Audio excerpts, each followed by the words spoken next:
Hey everybody, it's Ron from Pick Dawgz. This is Ron's Rundown. We're going to go over the MLB games scheduled for Friday, April 26, 2024. If you like what you see, make sure to give this video a big thumbs up and subscribe to our channel. Don't forget to put your baseball picks in the comment section below. And if you're looking for my best bets, including my daily rundown best bet in the MLB, you can find those at the premium picks tab at pickdawgz.com. There's also a link in the description. Alrighty, here we go. Here are the games for Friday in Major League Baseball. First up, we see the Kansas City Royals taking on the Detroit Tigers. Seth Lugo and Reese Olson are your projected starters. While I'm big on the Royals this season, I've mentioned that, Seth Lugo, I gave him that nickname, Seth Houdini Lugo, because he was able to get out of a lot of jams early in his first few starts. And, he put together great numbers, but we saw in that last game, the luck ran out. He went against the Orioles, 5 1/3 innings, 9 base hits, and 4 earned runs with 2 home runs to go with it. Only 1 strikeout in those 5 1/3. And that ended up being a 5-0 Royals loss. The Tigers aren't a great team offensively, but I think they still can get to Lugo. His expected numbers aren't great, especially that expected ERA. And Reese Olson, he's pitching well, even though he's got that 0-3 win-loss record. It goes to show you how irrelevant win-loss record is when looking at starting pitching or any pitching statistics. The ERA is sub-4. The expected numbers are solid, and I think he honestly is the better option by a good margin in this game. And then you look at the bullpen advantage that the Tigers have in this one. I think the Royals still one of the weaker bullpens in baseball, even though they've been better since the first week of the year. I'm going to go with the Detroit Tigers on the money line in this one. Next up, we see the Oakland Athletics taking on the Baltimore Orioles. Ross Stripling and Corbin Burnes are the projected starters.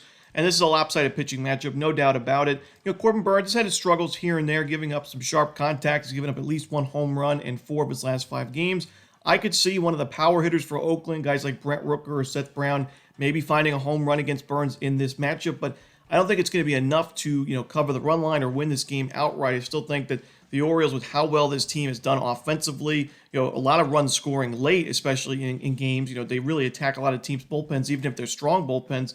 And it's just a dangerous team right now, arguably the best team in the American League. And Ross Stripling has struggled mightily this season, ERA above 5. The A's bullpen's been better than what we expected, but I don't think it's going to be enough to compete in this game. We look at some of the final scores for Stripling and the A's when he's been on the mound. All losses, all 5 losses, and quite a few run line covers, a few 4-run victories as well. So I'm going to go with the Orioles and lay the 1.5 or 2.5 runs to get a better price on the run line. Next up, we see the Toronto Blue Jays hosting the Los Angeles Dodgers. Gavin Stone and Chris Bassett are the projected starters. We know that Chris Bassett's been a lot better at home, especially at Rogers Center in his time with the Blue Jays so far this year and all of last year, but I still don't love what I'm seeing in his game right now. The control's been off, both missing inside the zone, giving up at least 1 home run in each of his first 5 starts of the year, or outside the zone. He's actually been racking up the walks. He's had 3 or more walks in 3 of his last 4 games. So you're facing a tough Dodgers lineup. It's really, red hot against right-handed pitching and some of the best numbers in baseball. And you're facing a starter in Gavin Stone, who I think is a lot better than his current ERA. I know it hasn't been pretty to start the season, but he's got great expected numbers. And, last game wasn't amazing against the Mets, but it was a step in the right direction, in my opinion. And now in his last around 10 innings of work, 4 earned runs, you'll take that from Gavin Stone. And I think the Dodgers get to Bassett early in this game. And I think when it comes down to the bullpens, while the Dodgers bullpen has certainly not been great to start the year, the Blue Jays numbers aren't great either, especially the expected numbers are actually worse than Los Angeles. So I'm willing to take the Dodgers. At first I was thinking maybe take them in the first 5, but I'm willing to take them in the full game as well on the money line. Next up, we see the Chicago Cubs taking on the Boston Red Sox. Shota Imanaga and Cutter Crawford are your starters. There's not too often I'm looking at an under at Fenway Park, but the Red Sox missing a lot of pieces in that lineup, and they're already struggling quite a bit against lefties to begin with, especially with the strikeout rate. Their strikeout rate as a team against lefties so far this year is above 30%. And we know Imanaga is a strikeout guy. He's been racking up the strikeouts to start the year. He's been one of the best pitchers in all of baseball this season. He's got 21 Ks in 21 innings. And, I think he's going to be able to pitch well, even at Fenway Park. His first career start at Fenway. He has faced not the toughest of lineups, but has done well against, he went against the Dodgers, 4 innings of shutout ball in that game. That outing was cut short due to a rain delay. And, his last game, quality start against the Marlins wasn't his best outing, but still a 5-3 win for the Cubs in the end. Cutter Crawford has been one of the better pitchers in the American League this season, 27 1/3 innings, 30 strikeouts. And surprisingly, the Red Sox going into Thursday's game, they are the number one team in terms of team ERA this year by a pretty sizable margin. So the Red Sox, not known for their pitching staff, and especially when you look at all their pitching injuries, you would be surprised to see them pitching this well. But hey, they're pitching well. The bullpen's been solid. So I'm going to take the under here in Cubs Red Sox. Next up, it's the Apple TV game between the St. Louis Cardinals and the New York Mets. This one's 7:10 Eastern. Miles Mikolas and Jose Butto are your projected starters. Mikolas is struggling quite a bit this year. The expected numbers aren't great either, so I don't see a ton of positive regression in his future, especially pitching on the road where he's got that ERA above 7 so far this year and traditionally hasn't pitched too well away from Busch Stadium. The Mets, surprisingly solid offense this year, and eventually they're going to get JD Martinez back in the lineup. He's in the minor leagues right now. It's going to help this team quite a bit. Jose Butto's been solid. I do expect some regression going forward, but the St. Louis Cardinals, their offense, one of the weaker ones in baseball and against right-handed pitching right now in terms of OPS, and I think that the Mets are the side here. I'm going to go with the New York Mets on the money line. Next up, we see the Washington Nationals taking on the Miami Marlins. Trevor Williams and Jesus Luzardo are your starters. It's tough to back the Marlins these days, especially at a price like this, big favorite at home, but I think it's for good reason. I think this is a pretty lopsided pitching matchup, and Luzardo is a lefty. The Nationals have crushed righties, but they have struggled quite a bit against lefties offensively, and Luzardo's coming off one of his best, if not his best, start of the season so far. 6 innings, a quality start, 6 strikeouts, only 2 runs given up, no home runs given up for the first time this year. And, I don't think the Nationals do much against him, especially at Lone Depot, where last year we saw him pitch a lot better. And Trevor Williams, he's been pitching well. Like I said, he gives the Nationals solid innings. The Nationals are 3-1 in his first 4 starts, so he's been a pretty profitable starting pitcher because usually you can get some really good prices. But to me, I don't think he's going to be enough in this game. I think it's going to be a low-scoring game. So honestly, I think the under's in play, but I'm going to lean towards the Marlins to get the job done in the end. Next up, we see the Cleveland Guardians taking on the Atlanta Braves. We're going to see Logan Allen and Chris Sale, a pair of lefties on the mound in this one. On Wednesday, we were talking about how great the start of the season has been for the Cleveland Guardians, in first place by far in the American League Central and one of the best records in baseball. And I mentioned, we got to pump the brakes a little bit with this team. You got to give them credit for a great start to the year, but they've played a pretty weak schedule. When you look, they played the Oakland Athletics 2 different series now this year. They played 2 different series with the Red Sox, who are, a solid team, but they have a lot of injuries right now, so they're, catching them at the right time. They played the White Sox. They played the Minnesota Twins, who have, offensively been one of the worst teams in the league. So they've benefited from a weak schedule. Now they go on the road here against a very good Braves team. This is going to be a real test here, in my opinion, for this, Guardians team. And when we saw them play, their first step-up series of the season against the Yankees, they lost 2 of 3 games at home in that one. I worry about them in this game. Logan Allen's got that ERA above 5. We mentioned early on the Braves were struggling against lefties, but that's no longer the case. They're crushing both righties and lefties this year. Chris Sale, inconsistent numbers for him, but still a 4.38 ERA, not terrible. His last game, 7 innings, a 3-run ball with 7 strikeouts. The Guardians are actually hitting lefties pretty well to start the year, but they're not known to hit lefties too well. And that 350 BABIP is super, super high. I expect a lot of regression going forward for Cleveland there. Very low walk rate. So I like this matchup here for Atlanta. I'm going to lay the run line with the Atlanta Braves. I think this could be an ugly series in favor of the Bravos. Next up, we see the Tampa Bay Rays taking on the Chicago White Sox. Zach Eflin and Chris Flexen are the starters.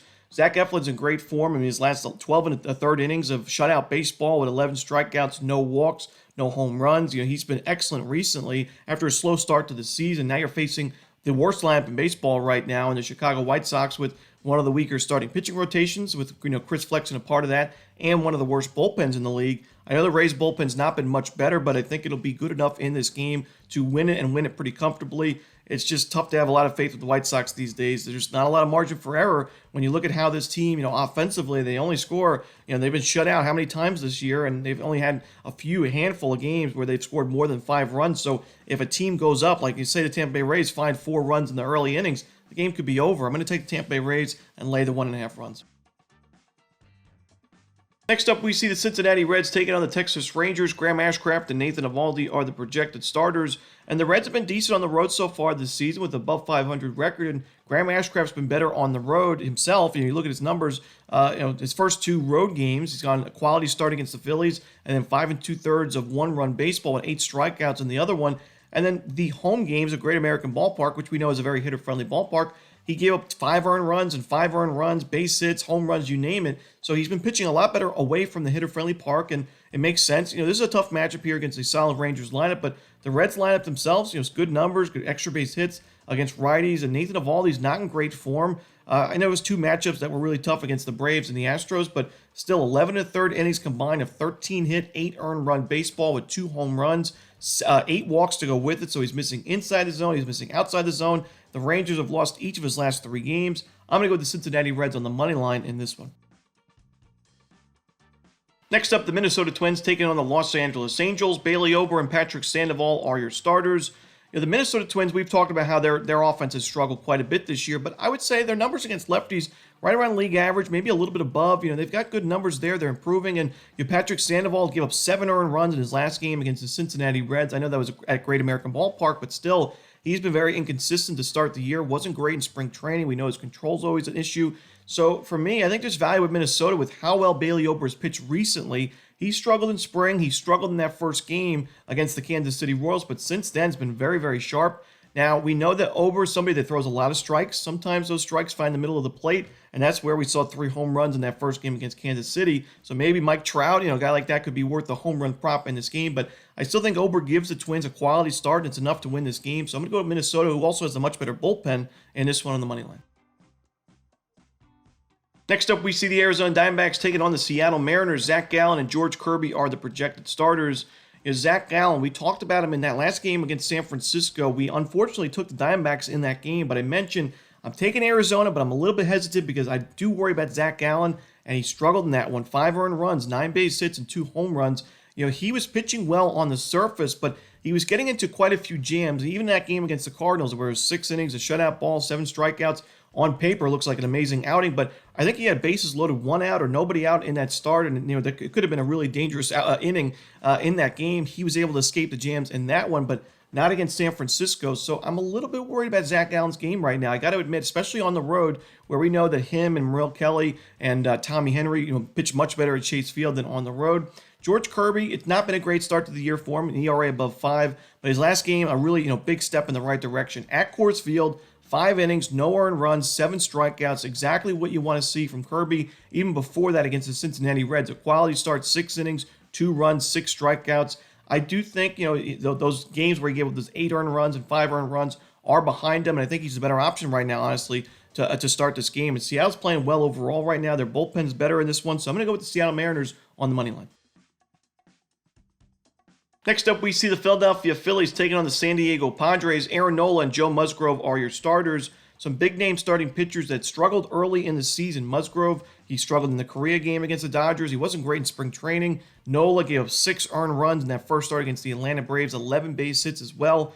But since then, Nola, has given up 2 earned runs or fewer in each of his last 4 starts. All wins for the Phillies, great strikeout numbers to go with it. And Musgrove has put together back-to-back quality starts against some solid teams in the Brewers and Blue Jays in his last 2 games. So, 2 great starting pitching options. I lean towards the under, but the key factor for me is the Padres just played at Coors Field on Thursday. No day off in between. I really think they're a bad struggle in this game, and I honestly think Aaron Nola is the better option to start this one because while Musgrove has had 2 quality starts, he's still given up 6 earned runs in those 13 innings with 3 home runs to go with it, and he's given up at least 1 home run in 4 of his first 5 starts. 4 of his last 5 games. So I'm going to go with the Philadelphia Phillies on the money line. Like I said, I lean towards the under as well.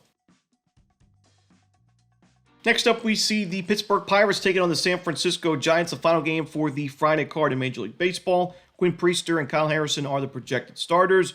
2 starters that have struggled so far this year. Priester gave up 3 home runs and 4 earned runs in that first start against the Red Sox, and Harrison's got that ERA at 5 this year. But I do think Harrison, when you look at the expected numbers, are pretty solid. I expect some positive regression for him. And, San Francisco, while I don't love the bullpen, it got the day off on Thursday, so it gets, it has all their arms available in this game while the Pirates had to play their rivals in Pittsburgh on a Thursday afternoon. So I think it's a tough spot for Pittsburgh, and I think the Giants have the better lineup and starting pitcher to go with it. So I'm going to take the San Francisco Giants on the money line. And that's it. Those are the games for Friday in baseball. Hope you enjoyed this video. If you did, don't forget to hit that like button and subscribe. And don't forget to put your baseball picks in the comment section below. Again, if you're looking for my best bets, you can find those at Pick Dawgz Premium. As always, this is Romanelli. Good luck.